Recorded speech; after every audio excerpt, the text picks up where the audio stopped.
आज एनएमओपीएस की राष्ट्रीय कार्यकारिणी की बैठक हुई, जिसमें तमाम राज्यों के अध्यक्ष और महामंत्री शामिल हुए और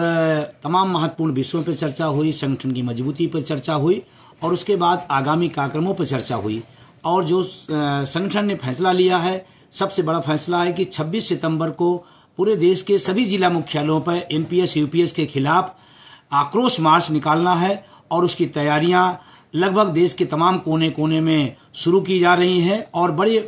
उम्दा तरीके से वो कार्यक्रम होगा। दूसरा जो एक तय किया गया कि 15 दिसंबर को एनएमओपीएस का एक राष्ट्रीय अधिवेशन किया जाएगा और ये अपने आप में बड़ा यूनिक प्रोग्राम होगा, क्योंकि देश के प्रत्येक राज्य से उसमें प्रतिनिधि शामिल होंगे और इससे जो एनएमओपीएस की ताकत है, एनएमओपीएस का जो संघर्ष है, एनएमओपीएस उपलब्धियां हैं, उस राष्ट्रीय अधिवेशन के माध्यम से पूरे देश के सामने, सरकार के सामने जाएगी। और आने वाले उसी राष्ट्रीय अधिवेशन में आने वाले साल में किस तरह से व्यापक आंदोलन, किस तरह से बृहद आंदोलन करके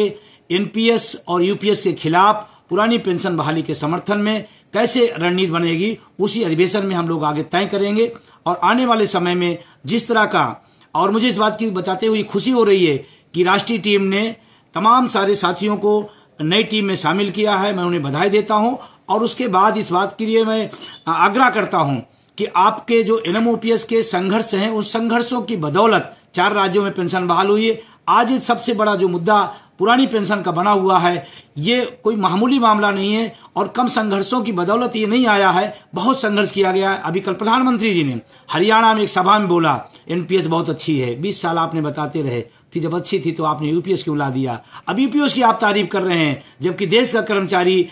मांग रहा है कि हमें ओपीएस चाहिए। माननीय प्रधानमंत्री जी, आपके जो सूचना तंत्र, या तो सूचनाएं सही नहीं दे रही है या सूचना के बाद भी झूठ बोला जा रहा है। एक भी कर्मचारी संतुष्ट नहीं है एनपीएस यूपीएस से और उसका नतीजा यही है कि आज महाराष्ट्र के अंदर शिरडी में वितेश खांडेकर के नेतृत्व में बहुत ही शानदार कार्यक्रम हुआ है और लगातार पूरे देश में किसी न किसी माध्यम से कार्यक्रम चल रहा है। आने वाले समय में हम और मजबूती से इस कार्यक्रम को बढ़ाएंगे और चुनाव जहां जहां है, हमारे राष्ट्रीय कार्यकारिणी का फैसला है कि हम वोट फॉर ओपीएस का अभियान चलाएंगे। और उन राज्यों से मैं कहना चाहता हूं, आप अपने हकों के लिए आप निश्चित रूप से वोट फॉर ओपीएस को ताकत दीजिए, जैसे आपका हक मिले। और तमाम सारी फैसले और हुए हैं, लेकिन आगामी कार्यक्रम में 2 बड़े कार्यक्रम तय किए हुए हैं। उसके बाद राष्ट्रीय अधिवेशन में हम नए साल के कार्यक्रम तय करेंगे। और मैं साथियों से अपील करना चाहता हूं, इस लड़ाई में